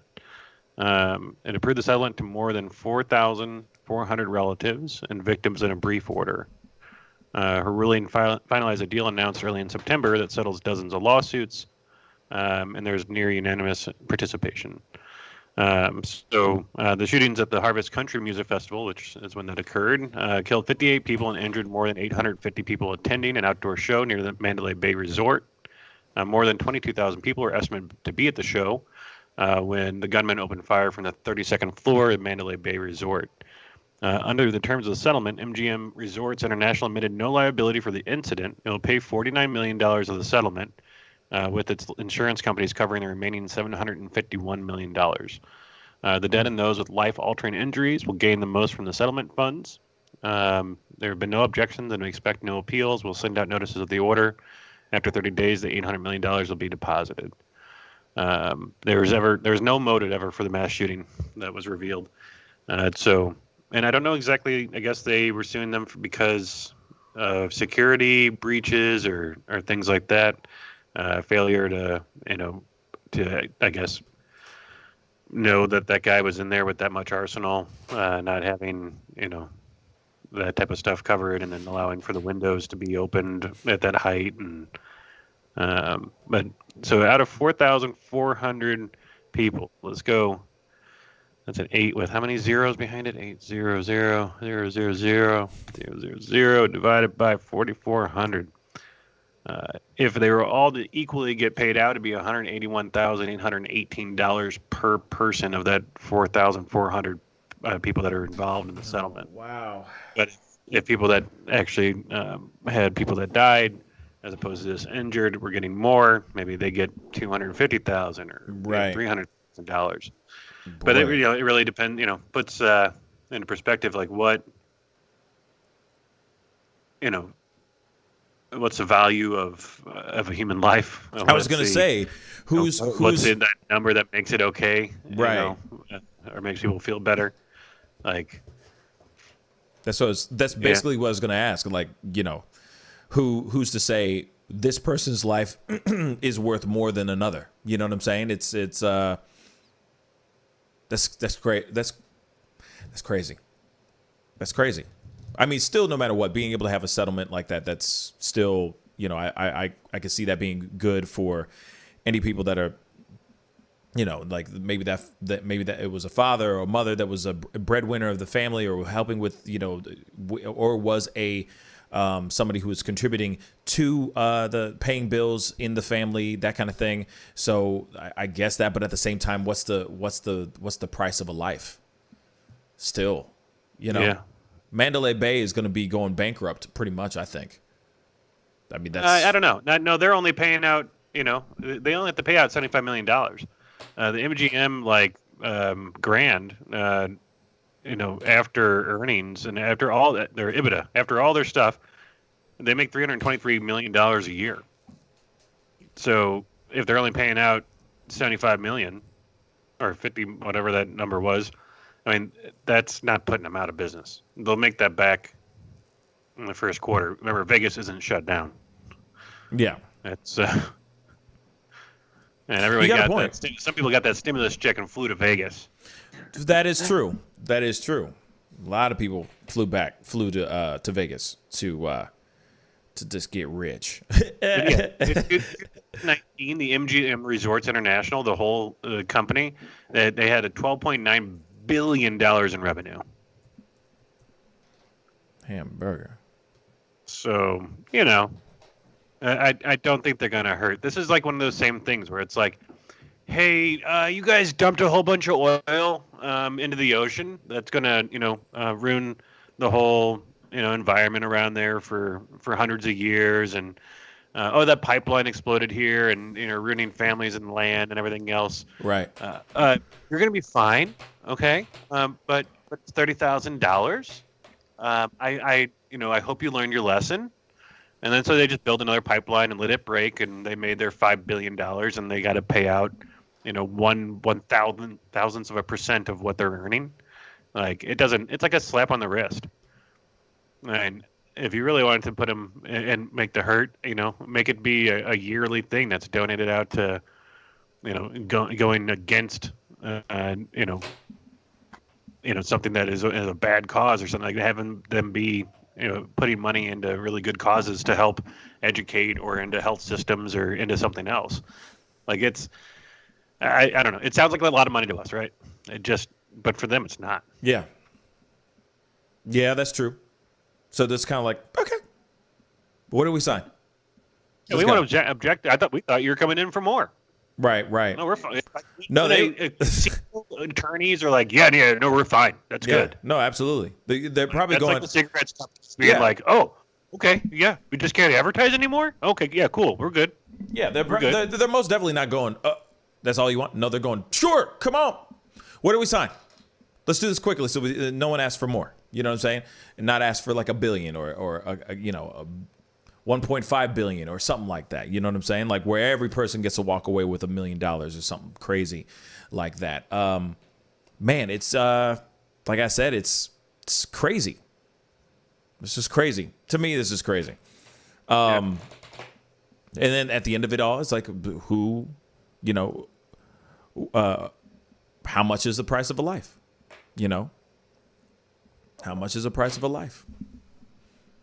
150,000, 250, like $250,000, $500,000. How much is the cost of a life? Are these people really getting what they deserve? It is. That's funny. Debbie's funny. Debbie just said, "Stopping by for a second. Hi, Jack. Hi, James. I see Tom's back. He looks different." No, that's not Tom. That's definitely not Tom. But but yeah, that's interesting. That's an interesting story. Hey, you guys chat amongst yourselves for 2 seconds. I have to go move my truck real quick. I'll be right back. Yeah, go ahead. Do your thing. So, do you have a Moderna article from yesterday about a good update on it? Say that again. I have an article from yesterday on the Moderna vaccine. It's a good update. Oh, yeah. Hold up 1 second. Crap. Results from an early safety study on Moderna Incorporated's mRNA coronavirus vaccine candidate in older adults show that it produced virus-neutralizing antibodies at levels similar to those seen in younger adults, with side effects roughly on par with high-dose flu shots, researchers said on Tuesday. The study, published in the New England Journal of Medicine, offers a more complete picture of the vaccine's safety in older adults, a group at increased risk of severe complications for COVID-19. The findings are reassuring because the immunity tends to weaken with age, Dr. Evan Anderson, one of the study's lead researchers from the Emory University in Atlanta, said in a phone interview. The study was an extension of Moderna's phase 1 safety trial, first conducted in individuals aged 18 to 55. It tested 2 doses of the vaccine, 25 micrograms and 100 micrograms, in adults and 40 adults aged 56 to 70 and 71 and older. Overall, the team found that the older adults who received the 2 injections of the 100 microgram 28 days apart, the vaccine produced immune responses roughly in line with those seen in younger adults. And that was basically the thing we were worried about right now, because the previous tests have shown it to work safely in young adults, and the only previous complications were with older adults. And this is kind of showing that the vaccine isn't the problem, and they can start moving forward with it. Wow. To produce. Wow.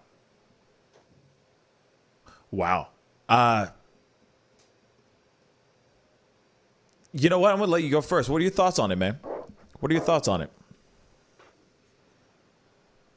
I think this is really good, honestly. Moderna has been one of the ones we've invested most in as America, and at the same time, it has been one of the most likely ones to provide a success. It showed earliest success with regular adults, so I really think this is good. There's still one more phase to go through with the preliminary testing, so this could actually be a vaccine we see next year if it continues to go as smoothly as it is right now.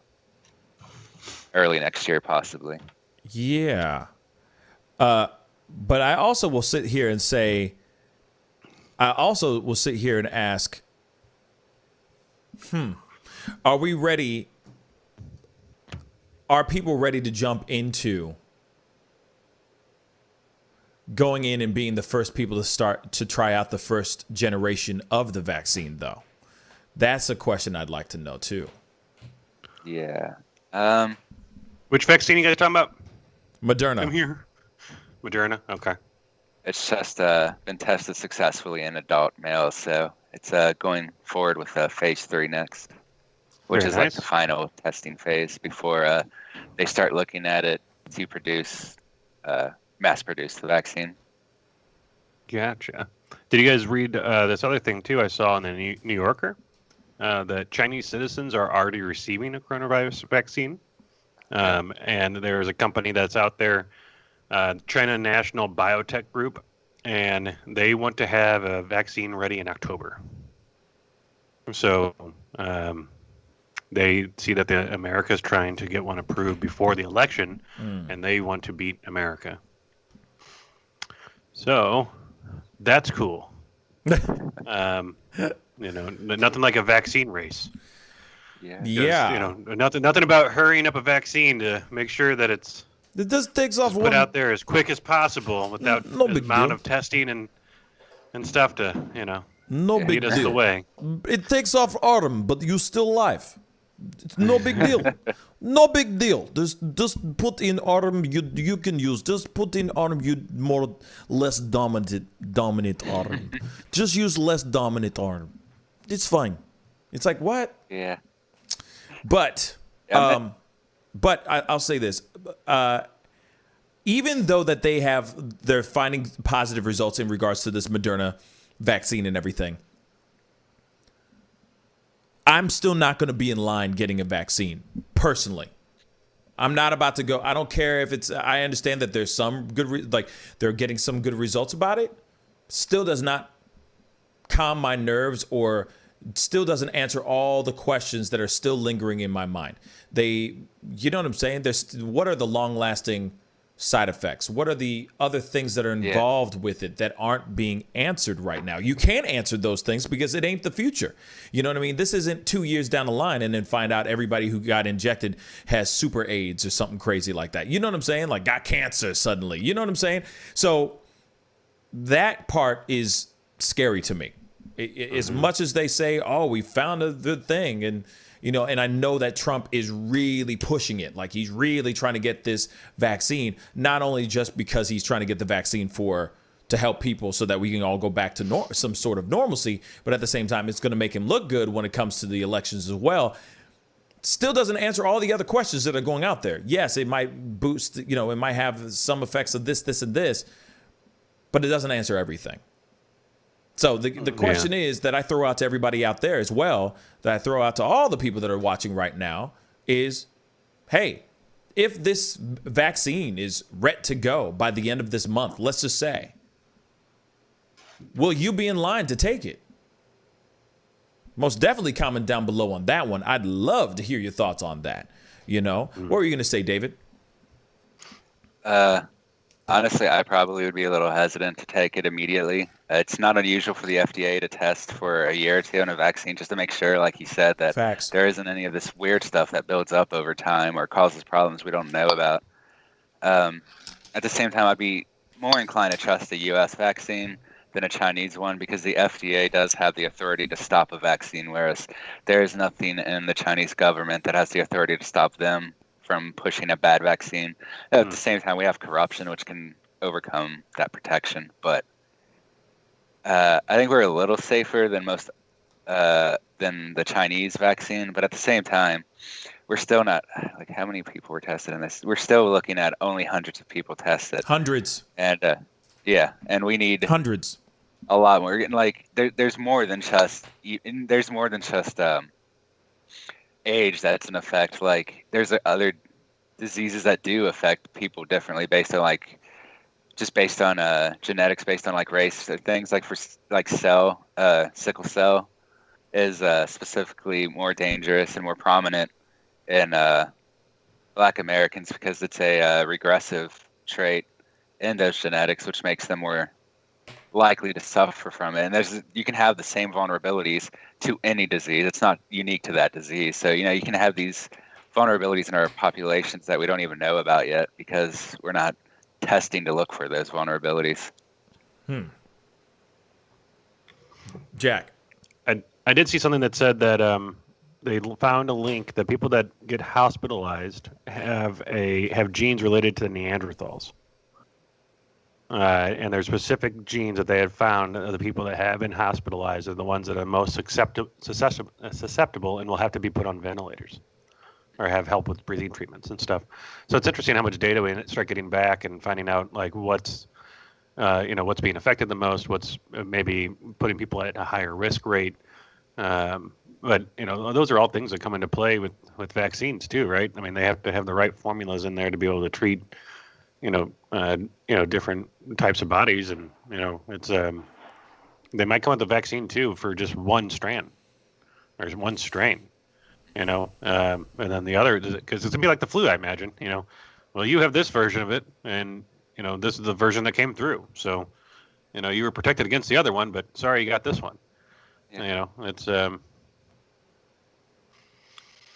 we're in discovery phase, I feel like, still.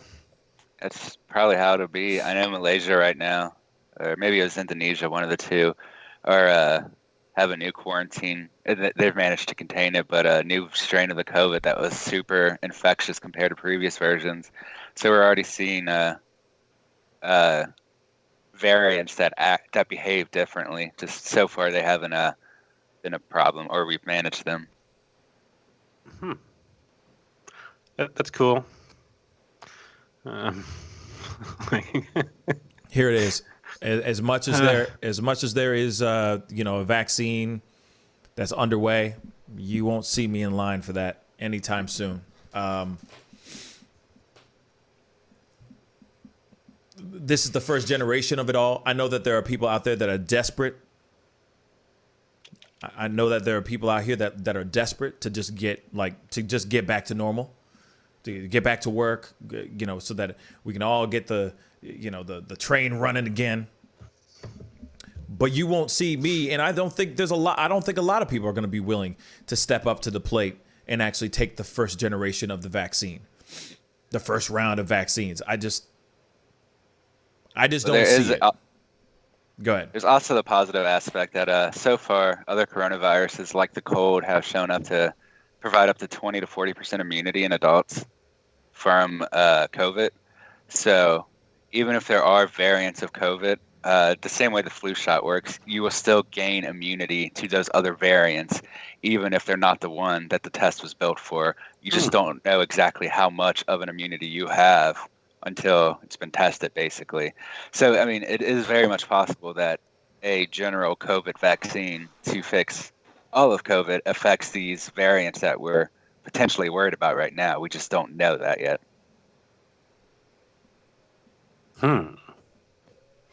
Well, how much money are they going to give you to go get a vaccine? Word.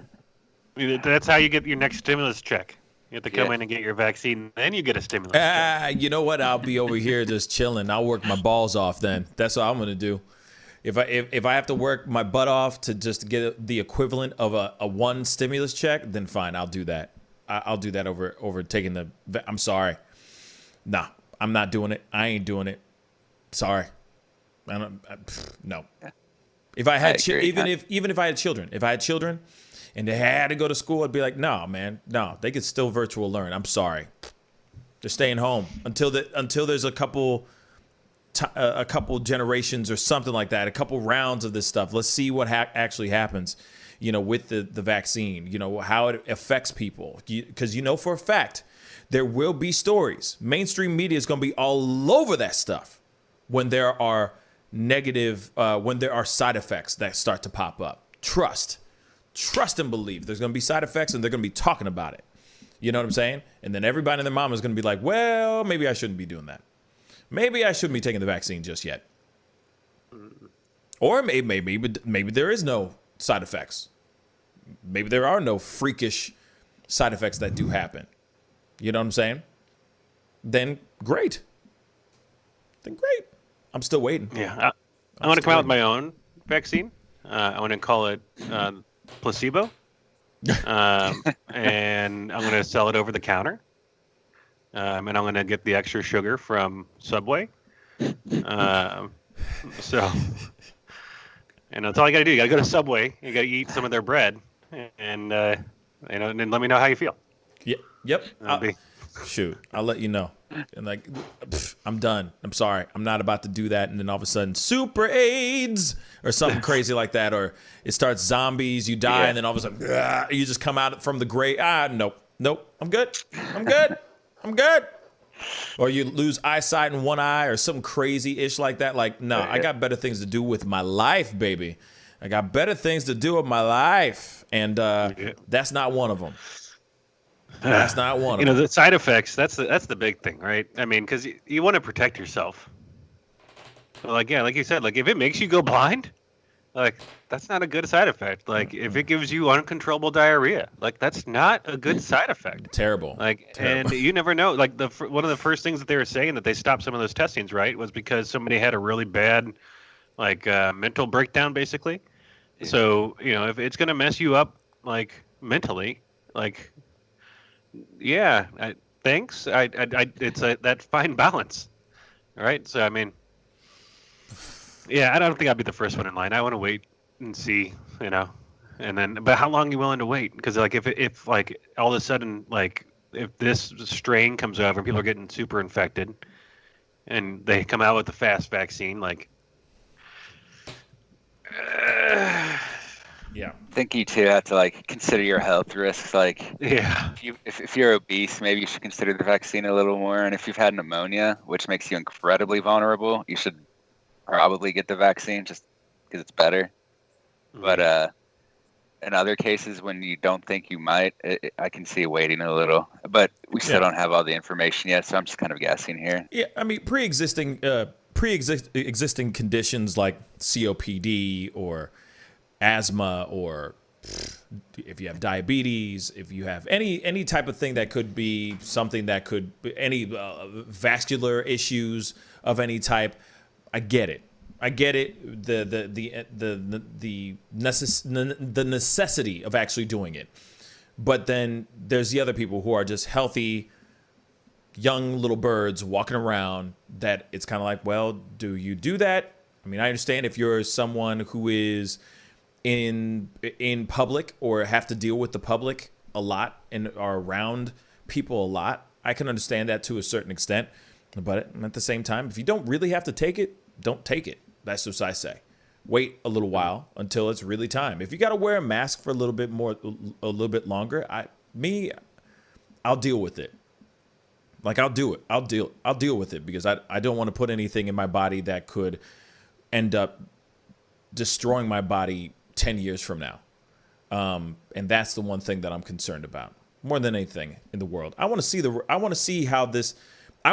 end of this pandemic. You know what I mean? I want to see how this world pans out.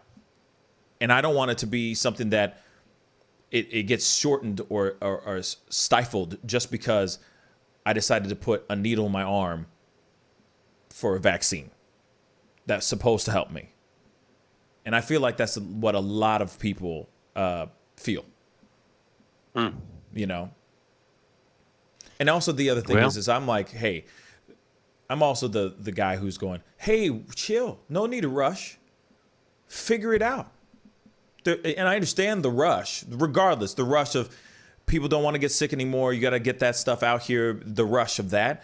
But don't rush so much that you miss a number. You know what I'm saying? You don't carry the one on that one equation and all of a sudden everyone turns into vats of just skin and blood. You know what I'm saying? Like, I don't want that kind of, I know that's very extreme and very dramatic. Yes, I know. But at the same time, those are the things that I'm concerned about, is that human error happens because you're trying to crank something out so quickly that you oversee the small things. There's devils in the details. And if you overlook those things, that could be catastrophic in somebody's body. So that's why I'm like, hey, chill, tranquilo. Pump the brakes a little bit, get it right. If it means that you don't get it, and if it means that we don't have a perfect cure, a perfect vaccine by until like January, I'm okay with that. I will chill. We've been chilling months. How long has it been now? How long has it been now? 9 months? Almost. Well, I mean, it was February that lots of stuff was going on. So yeah, you know what I'm saying? There's a lot of people out here. Like I said, there's a lot of people out here that could have had a baby by now. Mm-hmm. Real talk. By the time that we've been locked up. And the thing is I'd rather locked up. Exactly. That's your line. Dang it. That's it. That's it though. But all I'm trying to say is that like there is no need for a rush. There is no like, hey, if Russia, for example, wants to speed as quickly as they can and do that, hey, it's on them. Watch, half their country is going to be like faces melting off and all that kind of stuff. Watch, you know what I'm saying? Next thing you know, this is when Wolverine comes out from Russia. You know what I'm saying? Like those are the side effects. You just suddenly have claws for hands and stuff. I don't know. Anything's possible. But what I'm trying to say is, we need to be safe. We all need to be safe. We all need to play it safe and play it smart. And just because the first generation of this, the first round of vaccines come out doesn't mean that you have to take it, y'all. So don't take it right off the bat. I would wait. I'd sit back, wait a little while, see what happens in 6 months. I'm telling you, if you can hold out for 6 months, I'd hold out and just see what happens in 6 months. From the day that they go, we've just, administered the first vaccine to the first guy. Keep an eye on that dude. I'm telling you. And see what happens in 6 months. That's all I'm saying. I'd rather be paranoid than dead. Period. Mm-hmm. So, anyway, it's time to get going. That is the show, y'all. I want to say a big thank you to Jack and David for being on this morning. I really do appreciate it, guys. Yeah. Good to see you guys. Yes. I will be on tonight. I will be on tonight at 7 p.m. Central Standard Time, so be on the lookout for that. We're going to be chopping it up, talking about a few things. I'll probably open up the phone lines. People's Choice Awards? People's Choice Awards. What? What are you saying? I'm trying to wrap up. People's Choice Awards. You're going to talk about that tonight. The People's Choice Awards. They came out with all the announcements of nominations and stuff. Oh, we will talk about that then. Cool. We'll talk about that for sure. And all the other stuff that's going on in the world, of course. And then most likely I'm going to open up the phone lines and, have you guys call in and everything. We've been doing that, and it's been a good time so far. Anyway, Jack, David, thank you for being on again. Thank you, everybody, for tuning in. Have a great rest of your day, and I'll see you guys at 7 p.m. Central Standard Time. All right? Be good to yourselves. Be good to one another, and I'll see you guys tonight. This is The Pascal Show. Bye.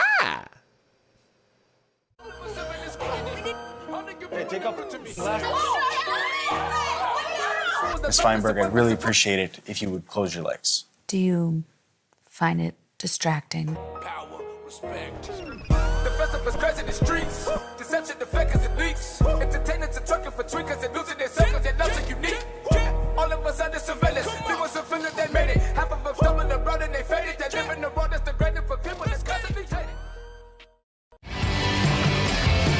But you see how he makes these S's in his body right here? That's where he's hanging on, and then he's moving forward with the locomotion of his ribs. That is classic Missouri rat snake right there. So I'm gonna go ahead and grab him before he gets into a hole. Now, these snakes are not biters. They won't bite as long as you don't squeeze them. If you just stop them like this, it'll freeze them, and then you just gently pull them back. As long as you don't squeeze them, they won't bite. Yo, Mike, what's up, man? Big guy? Good to see you, man. Yeah, so Sugar Fire. Yeah. Fully open, right? Yeah, we're pretty much open. You can't sit inside yet. Monday you can sit inside a little bit. We'll have 25% of the tables inside, and then we're letting it rip outside. So I know that there's a lot of people really concerned about staying safe and all that. No, so what are you guys doing in regards to that? Well, we have extra people to clean and rub everything down all the time. Everybody inside's wearing masks. And we have little stickers on the ground so everyone can stay 6 feet apart. Right on. The tables are all spaced out, inside and outside. Sugar Fire, open in full effect right now. They're staying healthy, they're staying clean. Go get you a rack of ribs. Sugar Fire, open right now. Thanks.